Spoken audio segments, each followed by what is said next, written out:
तो याद रखेंगे कि वैदिक काल की जो शुरुआत होती है 1500 ईसा पूर्व से। वैदिक काल, पहला पॉइंट तो दिमाग में बैठा लीजिए, 1500 से 600 ईसा पूर्व, 1500 BC to 600 BC, 1500 BC to 600 BC it was Vedic period, वैदिक काल है। It is divided into 2 parts, इसे 2 भागों में बांटा जाता है।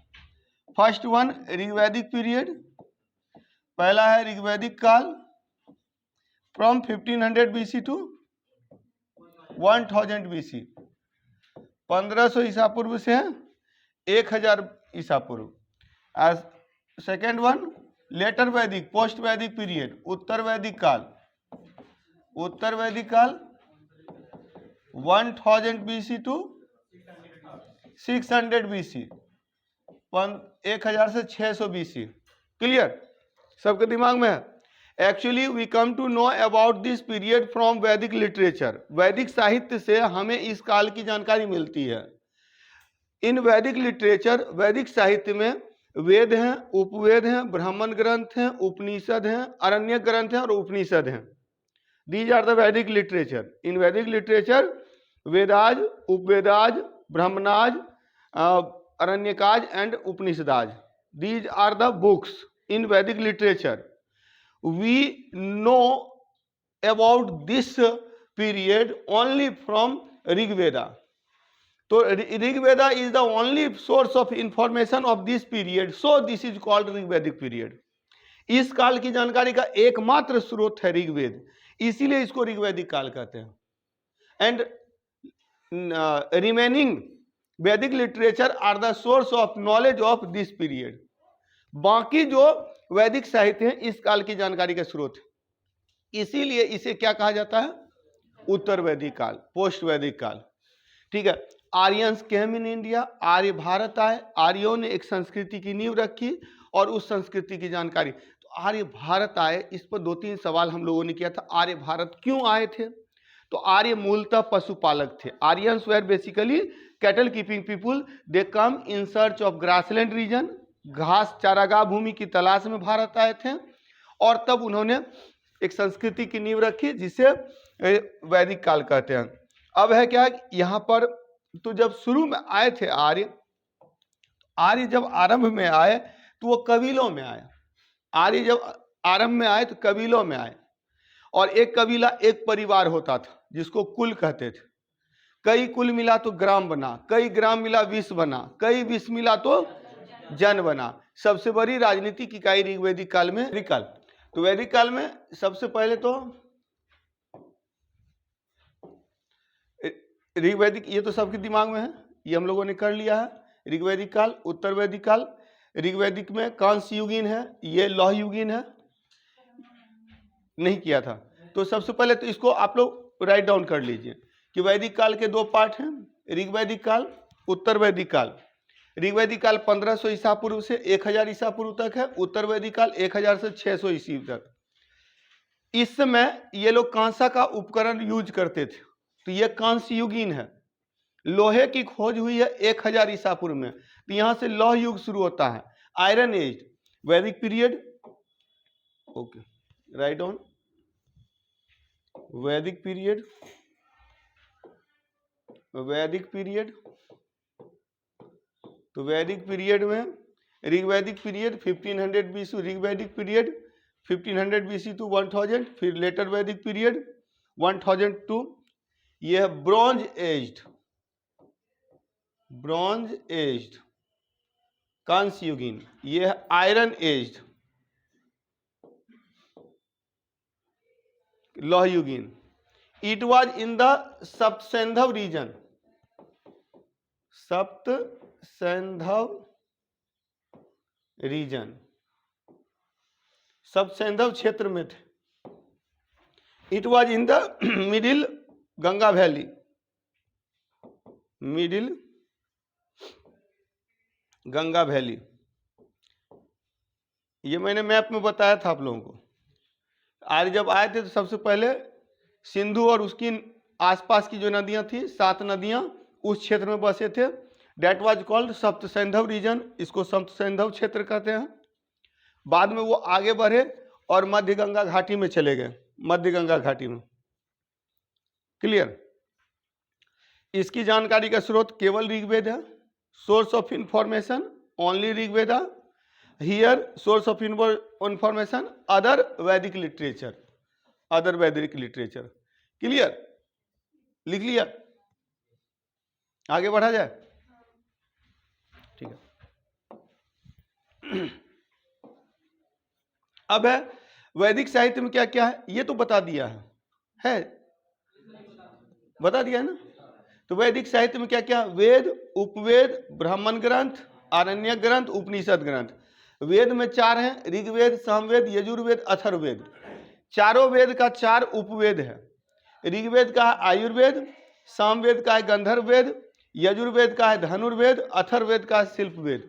एकदम रट जाना है, यहां से डायरेक्ट क्वेश्चन आता है किस वेद से संबंधित कौन सा उपवेद है। दूसरा कि एक चीज याद रखिएगा, वेद पद्य शैली में था, यानी कि पोएम फॉर्म में था, उसको पढ़ना आसान नहीं था, तो उसको प्रोज फॉर्म में, उसको पद्य गद्य शैली में लिखने का काम किया गया था ब्राह्मण ग्रंथ में। तो ब्राह्मण ग्रंथ में यहाँ थोड़ा सा ये गड़बड़ है, ब्राह्मण होना चाहिए,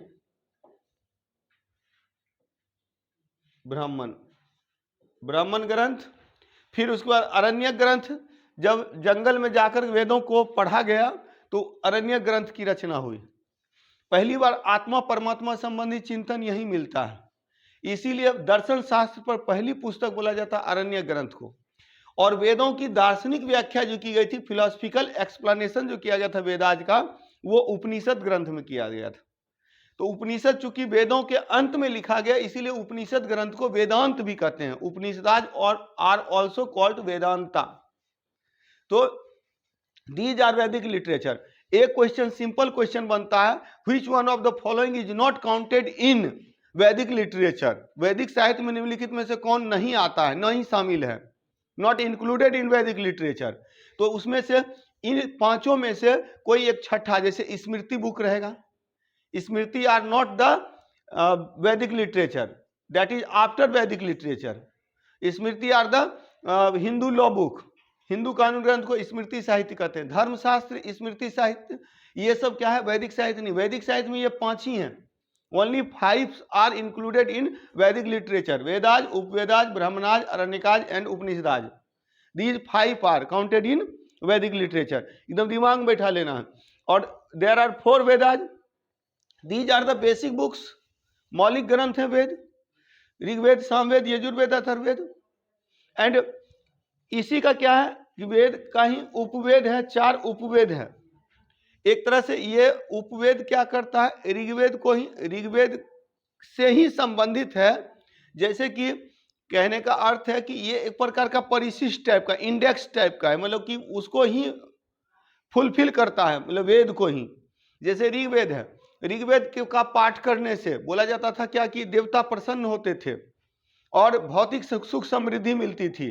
तो अब भौतिक सुख समृद्धि मिलती थी, यानी कि मानसिक और भौतिक सुखों के लिए देवता प्रसन्न। लेकिन जब शारीरिक शरीर में किसी प्रकार की व्याधि होती थी, यानी आपका बॉडी में कोई प्रॉब्लम होता था, तो उसके लिए आयुर्वेद था। तो आयुर्वेद इसी को फुलफिल करता है, एक सप्लीमेंट बुक है। ऋग्वेद का आयुर्वेद, सामवेद का गंधर्ववेद। सामवेद में पहली बार संगीत, म्यूजिक पर फर्स्ट बुक है सामवेद। और इसी में कुछ जो थे सेमी गॉड थे, अर्ध देवता थे, जो संगीत से संबंधित थे, दे वर कॉल्ड गंधर्वा, उनको गंधर्व कहते हैं। तो गंधर्व वेद सामवेद का सप्लीमेंट बुक है। इसी तरह से यजुर्वेद यज्ञ से संबंधित जो विधान था, मतलब प्रोसेस ऑफ यज्ञ, दैट वाज एक्सप्लेन्ड इन यजुर्वेद। यजुर्वेद में यज्ञ विधि का वर्णन है, यज्ञ प्रोसेस का वर्णन है। अब है कि यज्ञ किया जाता था क्यों, देवताओं को प्रसन्न करने के लिए। तो इसमें क्या होता था कि दानव प्रवृत्ति का जो बोलते हैं अनसोशल जो एलिमेंट हैं, वो यज्ञ होने से में बाधक थे, तो उनको दूर करने के लिए शस्त्र का ज्ञान होना जरूरी था, आर्म्स का नॉलेज होना जरूरी था। और आर्म्स का जो साइंस है वो दैट इज धनुर्वेद, धनुर्वेद। तो these are the supplement book of Vedas, Upavedas. फिर अथर्ववेद है शिल्पवेद। तो अथर्ववेद क्या है? सामाजिक कर्मकांड, मतलब कि समाज से संबंधित, सामाजिक व्यवस्था से संबंधित, अंधविश्वास, जादू टोना, ये सब से संबंधित है। और समाज में आप रहते हैं तो समाज में हर जगह पर क्रिएशन है, मतलब कि जो रचना है, और वो रचना वाली चीजें जो है शिल्पवेद में आती हैं। तो इससे सप्लीमेंट बुक है, याद कर लेना है। ऋग्वेद का 2 ब्राह्मण ग्रंथ ऐत्रेय और कौशिकी है। अब मैंने बताया था कि वेद क्या है, जनरली पद्य शैली में है, पोएम फॉर्म में है। Only Yajurveda are both prose and poetry, गद्य और पद्य दोनों में। तो वेद को समझने के लिए वेद का एक्सप्लेनेशन किया गया, गद्य शैली में वेद को की व्याख्या की गई, प्रोज फॉर्म में इसका एक्सप्लेनेशन किया गया, उसी को ब्राह्मणाज कहते हैं। तो वेदों की गद्यात्मक व्याख्या, explanation of Vedas in prose form, that is Brahmanas. तो ब्राह्मण ग्रंथ क्या है? वेदों की गद्यात्मक व्याख्या है। इसमें ऋग्वेद का ऐत्रेय और कौशिकी, सामवेद का ढेर सारा है। मैं सामवेद का याद नहीं करता था जब मैं तैयारी कर रहा था। सामवेद में पंचवीस, षड्वीस, छांदोग्य, हाँ, जैमिनी, तांड्य, तो ढेर सारे हैं। मैं क्या करता था, ये इन तीनों को याद कर ले। जैसे कि एकमात्र है गोपथ ब्राह्मण, किससे? अथर्ववेद का। और शतपथ और तैत्रेय है यजुर्वेद से, और ऐत्रेय और कौशिकी है ऋग्वेद से। इतना याद कर लिए, बाकी जो बचा सब चला गया सामवेद में। पंचवीस, षड्वीस, छांदोग्य, जैमिनी, एक और तांड्य भी है, तांड्य। तो ये सब जो आ जाता है सामवेद में। क्लियर? इसके बाद first book on philosophy, that is Aranyakas. Aranyaka ग्रंथ जो थे, पहली पुस्तक थी किस पर? दर्शन शास्त्र पर। First thought related to soul and the god, आत्मा और परमात्मा संबंधी पहला चिंतन अरण्यक ग्रंथ में आता है। अब जंगल में जा करके पढ़ेंगे, मतलब कि एकांत में रहिएगा तो देखिए तभी सोच आता है कि आखिर मरने के बाद क्या होता है। आत्मा परमात्मा वाला जो थॉट आता है एकांत में रहने पर होता है। ऐसे सबके साथ रहिएगा तो आत्मा परमात्मा वाला थॉट नहीं आएगा। तो वही है, जीवन मृत्यु क्या है, ये सब पहली बार जो है एक्सप्लेन किया गया। हाँ, लाइफ एंड डेथ से रिलेटेड तो अरण्यक में। और उपनिषद लास्ट है, उपनिषद ग्रंथ जो है सबसे अंत में लिखा गया।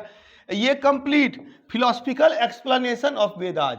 देखिए 2 बात है, मैं अक्सर बोलता हूं, नुक्ता के फिर से खुदा जुदा हो जाता है। उर्दू में जैसे खुदा लिखा जाता है वैसे ही जुदा, बस बिंदु का फर्क है। नीचे बिंदु दीजिएगा तो जुदा, ऊपर दीजिएगा तो खुदा, बस वही फर्क है, बाकी सब सेम रहता है।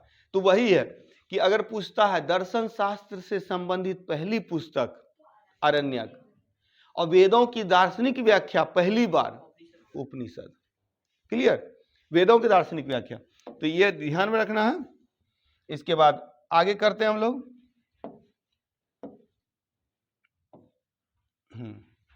अब चलिए थोड़ा सा देखेंगे। इस आगे जाने से पहले थोड़ा सा एक चीज और मैं बता देता हूं।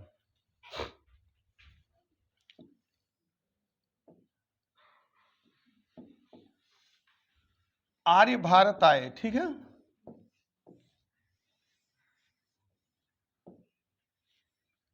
इधर से आए 1500 ईसा पूर्व में। सबसे पहले यहां बस गए थे सिंधु नदी, सतलज नदी, ब्यास नदी, रावी नदी, चिनाब, झेलम नदी, चिनाब नदी, झेलम नदी, यहाँ सरस्वती नदी थी। इसको सब सैंधव प्रदेश कहते हैं। ये ऋग्वैदिक काल है, ऋग्वैदिक। इससे आगे जब बढ़े तो ये मध्य गंगा घाटी, मध्य गंगा घाटी, और ये उत्तर वैदिक, लेटर वैदिक। यही ध्यान में रखिएगा कि ये गंडक नदी के तट पर आकर के आर्यों का विस्तार रुक गया। गंडक के बाद का ये बिहार वाला क्षेत्र था, है ना, गंडक आके गंगा से मिलती है, उसके बाद का एरिया। हम लोग तो लगभग उसी एरिया में हैं। तो यहाँ पर देखिएगा बोला जाता है कि गंडक नदी के पास आकर के इसमें एक कहानी है, सतपथ ब्राह्मण में है। विदेथ माधव ने अग्नि को मुख में धारण कर पूर्व में चलना प्रारंभ किया। विदेथ माधव ने अग्नि को मुख में धारण कर पूर्व में चलना प्रारंभ किया। सदा नीरा के तट पर आकर अग्नि ने आगे जाने से इनकार कर दिया। कहने का अर्थ है आग से जला जला के जंगल को उसको बसते चले गए, आर्य बसते चले गए और गंडक तक आकर के उनका विस्तार रुक गया। तो आर्यों का विस्तार उत्तर वैदिक काल में कहां तक हुआ? सदानीरा तक। सदानीरा किसको बोलते हैं? गंडक को बोलते हैं। एक पॉइंट यहां पर याद रखेंगे, सदानीरा कहा जाता है किसको? गंडक को। Gandak, Gandak. For Gandak the word Sadanira word used in Shatapatha Brahmana. Shatapatha ब्राह्मण बुक, ब्राह्मण ग्रंथ में दो बुक आपके लिए इंपॉर्टेंट है, एक ऐत्रेय ब्राह्मण जो ऋग्वेद से संबंधित है, दूसरा शतपथ ब्राह्मण जो यजुर्वेद से संबंधित है। दोनों से क्वेश्चन पूछा जाता है, ऐत्रेय ब्राह्मण से, शतपथ ब्राह्मण से क्वेश्चन आते हैं। क्लियर? तो ये याद रखेंगे। अब इसी पर देखिए, जब आर्य आए शुरू में तो ये कबीलाई संरचना है, ट्राइबल, हाँ ट्राइबल है। अब बाद में ये क्या होता है कि ये एस्टेब्लिश होते हैं, यानी कि मोनार्की एस्टेब्लिश होती है। ट्राइबल में जो क्या होते हैं, हेड कौन होते हैं? जनजाति में, कबीला में हेड कौन होता है? हाँ, मतलब कि जो सबसे शक्तिशाली होता है, यानी उसी में से चुना जाता है। मतलब ऐसा नहीं कि कोई हेड है तो उसका बेटा हेड बन जाएगा, हमेशा सरदार चुना जाता था। तो डेट वाज रिपब्लिक, वो गणतंत्र होता था। बाद में फिर क्या हुआ कि राजा अपनी दो चार लठैत रखने लगा, सेना रखने लगा, अब है उसका बेटा ही राजा बनने लगा। कमजोर भी है तो कोई फर्क नहीं पड़ता है, तो वहीं पर राजतंत्र आ जाता है। जब राजा का बेटा राजा बनता है तो वो राजतंत्र, monarchy, that was monarchy. Son of king become son, तो ये बिकम किंग, तो son of king becomes king, that is monarchy. राजा का बेटा जब राजा बनता है दैट इज कॉल्ड मोनार्की, मतलब उसी को राजतंत्र कहते हैं। तो राजतंत्र आता है यहां पर। तो यही यहां मैं कंपेयर करके बता रहा हूं, कंपेयर करके बता रहा हूं कि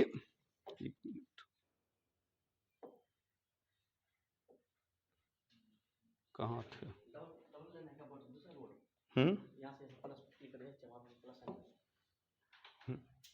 ठीक है, तो अब यहां देखिए राजनीतिक स्थिति क्या है, पॉलिटिकल कंडीशन क्या है। ऋग्वैदिक पीरियड, लेटर वैदिक पीरियड।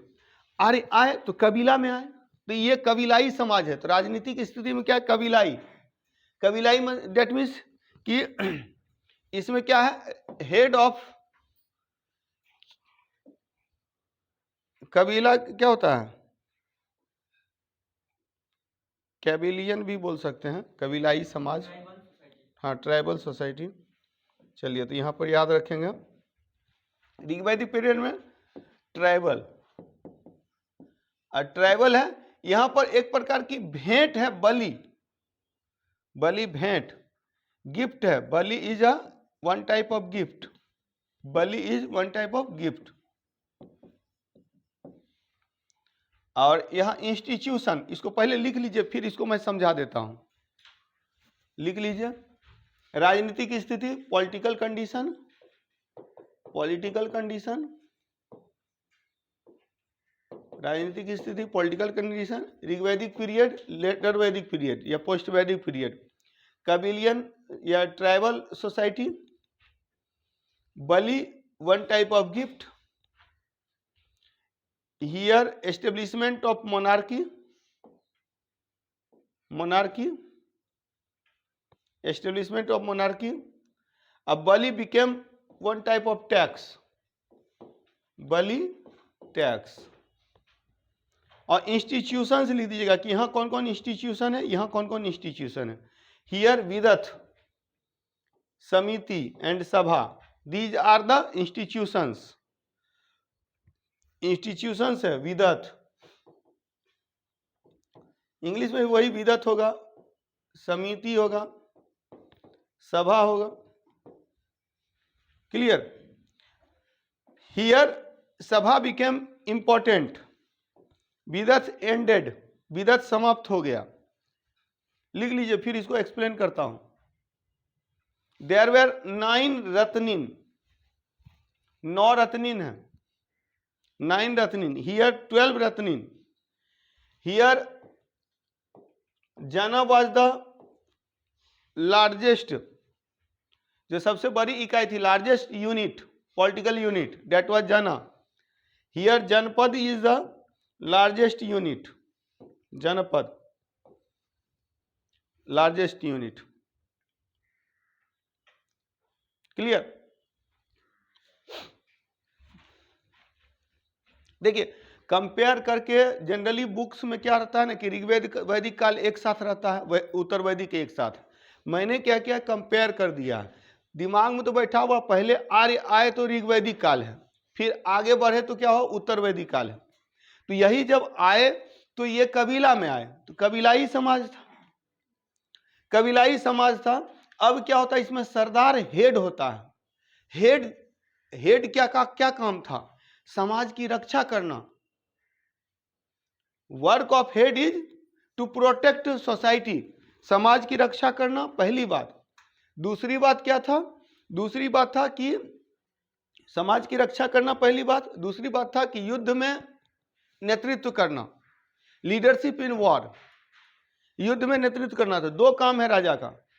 तो राजा जब समाज की रक्षा करेगा, नेतृत्व करेगा युद्ध में, तो उसके पास समय कहाँ है अपना रोजी रोटी के लिए। तो रोजी रोटी के लिए लोग उसको गिफ्ट देते थे, भेंट करते थे, उसी को बलि कहते थे। Bali is one type of gift. अब यहां क्या बोला, यहां बोला नहीं बलि दो, वसूलने लगा बलि, तो देना ही पड़ेगा, तो वहां बलि टैक्स हो गया। यही फर्क है कि bali was the gift in Rigvedic period. बलि यहां पर क्या है, एक प्रकार का गिफ्ट है, भेंट है।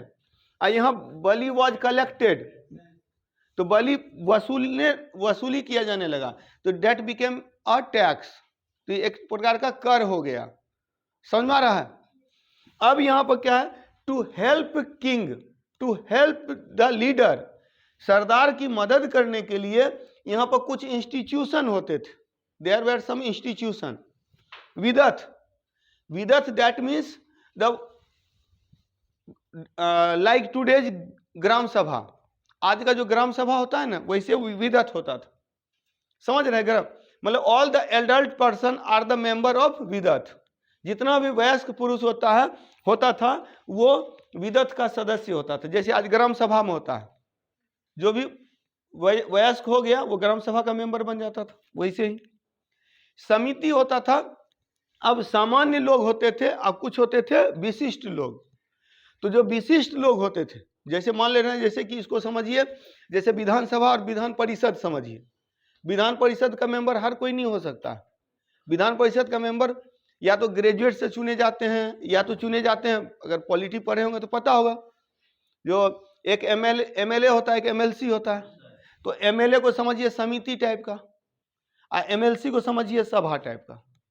स्पेशल जो स्पेसिफिक पर्सन्स होते थे, विशिष्ट जन होते थे, वो सभा के मेंबर होते थे। और समिति के मेंबर जो होते थे वो कॉमन पीपुल होते थे, कॉमन पीपुल होते थे। तो यहाँ पर यही फर्क है। तो अब क्या हुआ, यहाँ पर सबसे महत्वपूर्ण विदथ, मतलब ऑल मेंबर आर इंपॉर्टेंट, सब महत्वपूर्ण। और देखिए ऋग्वेद में जिसकी चर्चा सबसे ज्यादा बार है वो सबसे महत्वपूर्ण है। 122 टाइम्स एक्सप्लेनेशन ऑफ विदथ। विदथ की व्याख्या 122 बार की गई। विदथ वाज मेंशन्ड 122 टाइम्स, 122 बार विदथ की चर्चा है, तो सबसे महत्वपूर्ण विदथ है। सभा की चर्चा मात्र 8 बार है, समिति की चर्चा 9 बार है। ऋग्वेद में जहां भी संख्या लिखूंगा समझ जाइए उतनी बार ऋग्वेद में चर्चा हुई है। तो ऋग्वेद में विदथ की चर्चा कितने बार हुई है, 122 बार, समिति की 9 बार और सभा की 8 बार। तो सबसे महत्वपूर्ण ये है। यहाँ क्या है, हाँ विदथ समाप्त हो जाता है और सभा महत्वपूर्ण हो जाता है। सभा बिकेम इंपॉर्टेंट, समिति का इंपॉर्टेंस घट गया और विदथ तो गायब ही हो गया, विदथ डिसअपियर्ड। मतलब धीरे धीरे अब राजा का जो नजदीकी लोग है वो पावरफुल हो गया, यानी एक तरह से यह मंत्री परिषद टाइप की स्थिति हो गई। यहाँ जो कि क्या बोलते हैं कि सपोर्ट के लिए इंस्टीट्यूशन था, वहां रूल के लिए इंस्टीट्यूशन हो गया। यहाँ सहयोग करने के लिए, वहां शासन करने के लिए। और तब यहाँ रत्निन मीन्स ऑफिशियल्स। रत्निन का मतलब होता है अधिकारी, officers. 9 officials were explained in Rigvedic period. ऋग्वैदिक काल में 9 ऑफिशियल्स हैं, 9 रत्निन हैं, 9 अधिकारी हैं। इसमें राजा की पत्नी भी होती थी, रानी भी होती थी, राजकुमार भी होता था, राजा का सारथी भी एक रत्निन था जो घोड़ा चलाता था, ये रथ चलाता था। तो ये सब यहाँ रत्निन है, यानी जो भी है सहयोग करने वाले सब रत्निन है। यहाँ नहीं, यहाँ पर सेनापति हो गया, यहाँ ब्राजपति हो गया। मतलब कहने का अर्थ है कि इस जगह पर संग्रहित्री, मतलब कि संग्रह करने वाला, कर संग्रह करने वाला रत्निन हो गया। रत्निन की चर्चा अभी बाद में भी हम लोग करेंगे। मतलब ये कहने का अर्थ है कि यहाँ 9 रत्निन है, यहाँ 12 रत्निन हो गया। यहाँ धीरे धीरे क्या हो रहा है, ऑर्गेनाइज्ड हो रहा है। यहाँ अनऑर्गेनाइज्ड है, ये अनडेवलप्ड है, ये डेवलप्ड हो जा रहा है। तो यही फर्क पड़ रहा है। यहाँ पर सबसे बड़ी राजनीतिक इकाई जन थी, जो यहाँ जनपद हो गई। क्लियर, सबके दिमाग बैठ गया? यही फर्क है। यानी ऋग्वैदिक से उत्तर वैदिक जाने में क्या फर्क पड़ता है, सब पढ़ते रहते हैं कि आर्य आए। सबसे पहले ऋग्वैदिक काल शुरू में वेस्ट साइड में थे, धीरे धीरे ईस्ट साइड में गए, तो क्या हो गया, लेटर वैदिक, पोस्ट वैदिक। क्लियर, आगे बढ़ा जाए? चलिए ठीक है, आगे बढ़ते हैं। देखिए रत्निन की चर्चा यहां पर है, तो थोड़ा सा रत्निन देख लेते हैं, क्योंकि रत्निन एक टर्म आया जो आपके लिए इंपॉर्टेंट था। अधिकारी, ऋग्वैदिक काल में कितने रत्निन हैं? 9 रत्निन हैं। ऋग्वैदिक काल में 9 हैं, यहाँ उत्तर वैदिक में 12 हो गए, अभी लिखा थे ना। ठीक है, इस 9 रत्निन में बाकी आपके लिए इंपॉर्टेंट 9 को रटना बेवकूफी है। एक इंपॉर्टेंट है ब्राजपति, चारागाह भूमि का स्वामी, ब्राजपति। तो इंग्लिश में भी रत्निन ही होगा, ratnin. Rigvedic period 9, later Vedic period 12। Here Brajapati, Brajapati, Brajapati, head of, ये डॉट नहीं रहेगा, डायरेक्ट, चारागाह भूमि का स्वामी, head of grassland region, head of grassland region. ऋग्वैदिक काल में ज्यादा डेवलप नहीं है, मेन है पशुपालन। ऋग्वैदिक काल में क्या हो रहा था, पशुपालन हो रहा था। उत्तर वैदिक काल में जाकर के वाणिज्य व्यापार का विकास हुआ, यानी कृषि द्वितीयक पेशा था। ऋग्वैदिक काल में लोग जो आए थे चारागाह, मतलब कि पशुपालक थे, चारागाह भूमि के स्वामी। यहाँ पर जो एक इंपॉर्टेंट रत्निन है, यहाँ पर देखिए कौन कौन हो गए, संग्रहित्री, कोषाध्यक्ष, भागदूत, कर संग्रहकर्ता, अक्षवाप, जुआ में सहायक, पालागल, राजा का मित्र या संदेशवाहक, गोबीकर्तन, शिकार में साथी। तो दीज आर द रत्निन। संग्रहित्री, संग्रहित्री, संग्रहित्री भी बोल सकते हैं। ये क्या होता था, ये ट्रेजरी ऑफिसर होता था, कोषाध्यक्ष, TREASORY, ये ट्रेजरी कोषाध्यक्ष होता था, ट्रेजरी ऑफिसर। भागदूत जो था, भागदूत, ये क्या था, ये टैक्स कलेक्टर, अभी का जो होता है ना कलेक्टर, तो वही टैक्स कलेक्टर हो गया। फिर अक्षवाप, अक्षवाप, अक्षवाप क्या है कि जुआ में यानी गैम्बलिंग में सपोर्ट करता था, राजा की मदद करता था, हेल्प इन गैम्बलिंग, अक्षवाप। फिर है Palagala, Palagala, they are also known as messenger, और हाँ friend of king. Govikartana, Govikartana, to help in hunting, Govikartana to help in, हाँ हंटिंग, तो शिकार में मदद करने वाला। क्लियर, डायरेक्ट क्वेश्चन आता है, रट जाइए। अब 12 याद नहीं करना, यहाँ 9 याद नहीं करना, लेकिन इतना जरूर याद रहना चाहिए। जैसा क्वेश्चन दे रहा है, जिस तरह का क्वेश्चन लास्ट अभी पूछा गया है, तो यानी कि अब स्टैंडर्ड देखिए बढ़ा रहा है। ठीक है, क्वेश्चन का स्टैंडर्ड बढ़ा। हालांकि एक सुविधा थी कि ABC तीन ही ऑप्शन है, बाकी डी ई जो है वो हाँ मर्ज करने वाला है, तो वो उसमें देख लेना है कि एक से ज्यादा है या कोई नहीं है, लेकिन तीन ही ऑप्शन है, तो थोड़ा आसान भी किया, लेकिन क्वेश्चन का स्टैंडर्ड बढ़ा दिया कि अब डीप में आपको पढ़ना पड़ेगा, अब ऊपर ऊपर पढ़ के नहीं चलेगा। हम लोग हाँ, जो एसएससी रेलवे वाले बच्चे जो निकालते थे उनके लिए थोड़ी कठिनाई है। अब मतलब अब क्या, अब तो एसएससी रेलवे रहा ही नहीं एक तरह से, तो सब तो इसी पर करेंगे, तो सबको खूब पढ़ना है, कटअप बहुत लो जाने की कोई संभावना नहीं है। कोई अगर सोचता है कि 100 के नीचे रहेगा तो वो भी बेवकूफ़ी है। का 100 क्वेश्चन जनरल क्वेश्चन था, 50 क्वेश्चन स्टैंडर्ड क्वेश्चन था।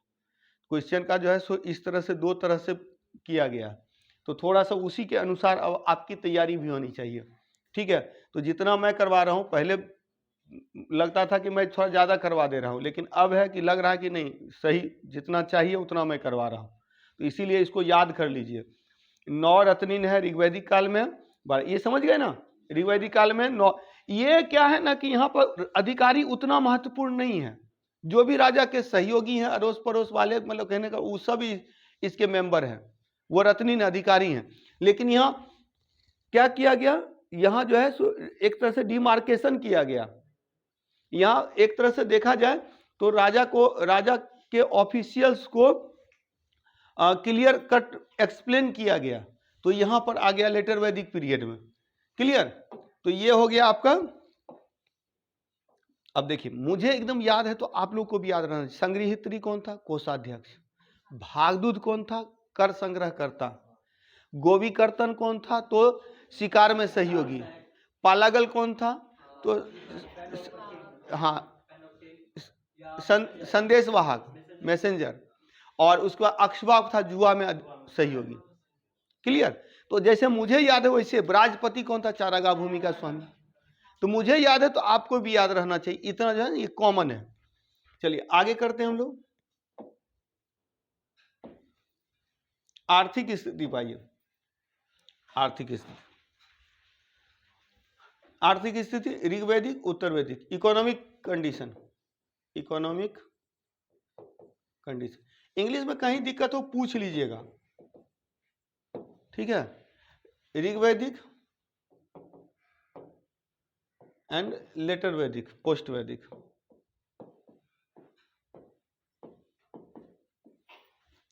यहां primary occupation, here primary occupation.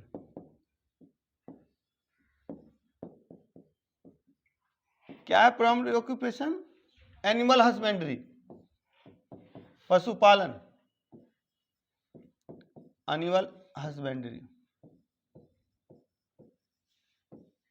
यहां क्या है? Agriculture, agriculture.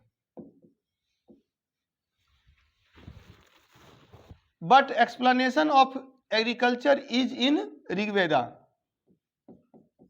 Explanation of agriculture. Agriculture primary occupation नहीं है, लेकिन एग्रीकल्चर की चर्चा है। और यहां याद रखिएगा, खेती की भी जाती है तो पशुओं के लिए, पशुओं के चारा के लिए। डेवलपमेंट ऑफ शिल्प, डेवलपमेंट ऑफ क्राफ्ट। क्राफ्ट का डेवलपमेंट है। यहां क्या है? यहां यही चीज वाणिज्य व्यापार का explanation of process of agriculture,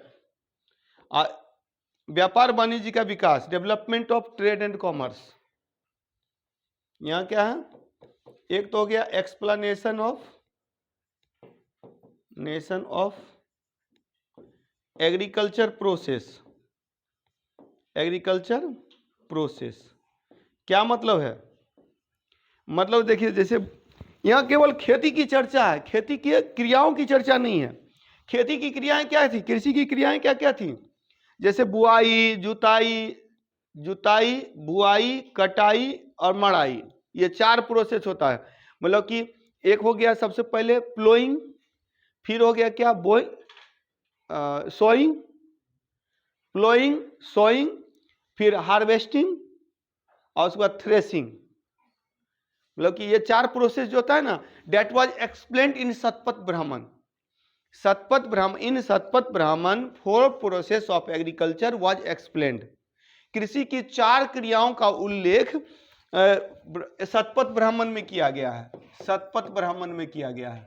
Shatapatha Brahmana में क्या क्या किया गया? कर्षण, कर्षण जो होता था ना वो जुताई होता था, प्लोइंग होता था। वपन, वपन क्या होता था? बुआई होता था, सोइंग। लूनन, लूनन जो होता था हार्वेस्टिंग, कटाई होता था। मर्सन ये होता था थ्रेसिंग, तो ये हो गया क्या? दाना निकालना, मड़ाई होता था। तो कृषि की 4 क्रियाओं का उल्लेख कहाँ किया गया है? शतपथ ब्राह्मण में, शतपथ ब्राह्मण में। क्लियर? तो शतपथ ब्राह्मण में कृषि की 4 क्रियाओं का उल्लेख किया गया है। कोई डाउट नहीं ना? तो ये याद रखिएगा, जब आर्य आए तो आर्य चारागाह भूमि की तलाश में आए। They were cattle keeping people, way basically पशुपालक थे। खेती वो देखिए, actually they were from middle Asia, Madhya Asia से आए थे। मध्य एशिया में क्या था? चारागाह भूमि खत्म हो गई तब वे इधर आए, और सिंधु और उसके आसपास के क्षेत्र में ढेर सारे पूरा हरा भरा था। और ये लोग जब यहाँ आए तो यहाँ कुछ जो सिंधु घाटी सभ्यता वाले थे उनको इन्होंने मार भगाया। क्यों? क्योंकि वे जो थे वो कैल्कोलिथिक पीरियड के थे, वो ताम्रपाषाण युग के थे, और इनके पास कांसा का उपकरण था। तो कांसा का उपकरण लेके आए, कवच धारण करके आए, घोड़े पे आए, आर्य घोड़े पे आए। और आप लोग को पता है सिंधु घाटी सभ्यता के लोगों को घोड़े का ज्ञान नहीं था। तो ये लोग ताकतवर थे। इन्होंने क्या किया? सिंधु घाटी सभ्यता के जो बचे खुचे लोग थे सबको भगा दिया और ये एस्टेब्लिश कर गए। तो ये चीज है, ये ऋग्वैदिक पीरियड में। ऋग्वैदिक के बाद आता है letter Vedic period. Later Vedic period में क्या हुआ? धीरे धीरे वो यहाँ एस्टेब्लिश कर गए, स्थापित हो गए। क्लियर? तो ये आर्थिक स्थिति यही है कि ये पशुपालक थे। कृषि, देखिए कृषि की चर्चा, कृषि उतना महत्वपूर्ण नहीं है। एग्रीकल्चर यहाँ इंपॉर्टेंट होता है, प्राइमरी ऑक्यूपेशन है।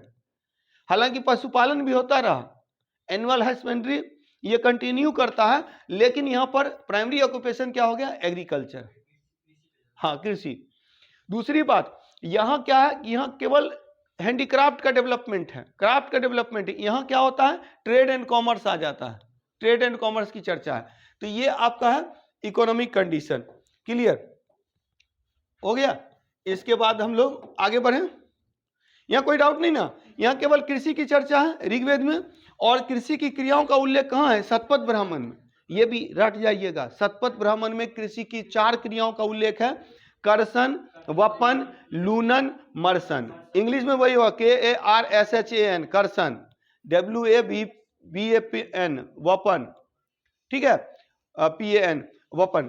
तो कर्षण, वपन, लूनन, LUNAN, लूनन, अमरसन, ये 4 क्रियाओं का उल्लेख कहाँ मिलता है? शतपथ ब्राह्मण में। ठीक है, इसके बाद सामाजिक स्थिति है। सामाजिक स्थिति, ऋग्वैदिक काल की जो सामाजिक स्थिति है, सोशल कंडीशन, वो क्या है? इक्वेलिटी बेस्ड है। अब सोशल कंडीशन, सोशल कंडीशन,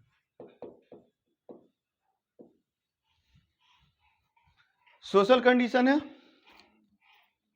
जैसे एंशिएंट इंडिया खत्म होगा वैसे ही नोट्स आप लोग का यहाँ अवेलेबल रहेगा, नोट्स आप लोग को मिल जाएगा। तो खत्म होते ही पूरा जो है सो नोट्स रहेगा। नोट्स में कोई दिक्कत नहीं है, मेन है कि दिमाग बैठाइए। मार्केट में तो ढेर सारे मटेरियल अवेलेबल हैं, लूसेंट वगैरह सब पढ़ते ही हैं, तो सारी किताबें मार्केट में बहुत अवेलेबल हैं, आपको पढ़ना है मेनली। सोशल कंडीशन में ऋग्वैदिक पीरियड में देखिए इक्वेलिटी बेस्ड, इक्वेलिटी बेस्ड, यहाँ क्या है? डिस्क्रिमिनेशन बेस्ड, डिस्क्रिमिनेशन बेस्ड, ठीक है। 4 वर्ण की चर्चा, एक्सप्लेनेशन ऑफ 4 वर्णाज, यहाँ 4 वर्ण का कर्तव्य, ड्यूटीज ऑफ 4 वर्णाज। ऋग्वेद के 10वें मंडल के पुरुष सूक्त में 4 वर्ण की चर्चा केवल मिलती है। यहाँ क्या है?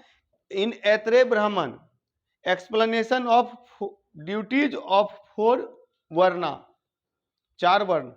समाज में 4 वर्ण था ना, इसकी केवल चर्चा है यहाँ पर। यहाँ पर क्या है? स्कॉलर वीमेन है, स्कॉलर वीमेन विदुषी महिलाएं, और यहाँ महिलाओं की दशा में गिरावट आती है, महिलाओं की दशा में गिरावट, महिलाओं की दशा में गिरावट आती है। डेट मीन्स कि वहां महिलाएं जो थी ज्यादा पावरफुल, सबसे अच्छी स्थिति महिलाओं की अगर रही है भारत में तो ऋग्वैदिक काल में। धीरे धीरे क्या होता है इसका, हाँ डिमोशन होता है। यहाँ देखिए, यहाँ विधवा विवाह हो रहा है, यहाँ स्वयंवर प्रथा है, यहाँ नियोग प्रथा है। नियोग प्रथा का मतलब हुआ कि अगर पति की मृत्यु हो जाती है तो पूर्व पुत्र प्राप्ति के लिए दूसरे पुरुष के साथ रह सकती थी महिला, कोई किसी प्रकार का विरोध नहीं होता था समाज में। तो नियोग प्रथा, नियोग प्रथा का यही मतलब होता है कि पति की मृत्यु हो जाने पर पुत्र प्राप्ति के लिए पराये पुरुष के साथ रहना, वो नियोग प्रथा है। तो नियोग का कॉन्सेप्ट था ऋग्वैदिक पीरियड में। यहाँ क्या है, यहाँ पर क्या है कि राइट्स में कमी आती है, अधिकार में कमी आती है। क्लियर। नेक्स्ट क्लास में हम लोग इसको खत्म करते हैं, और आप लोग जो है क्या कीजिएगा, यहां तक कवर कर लीजिएगा।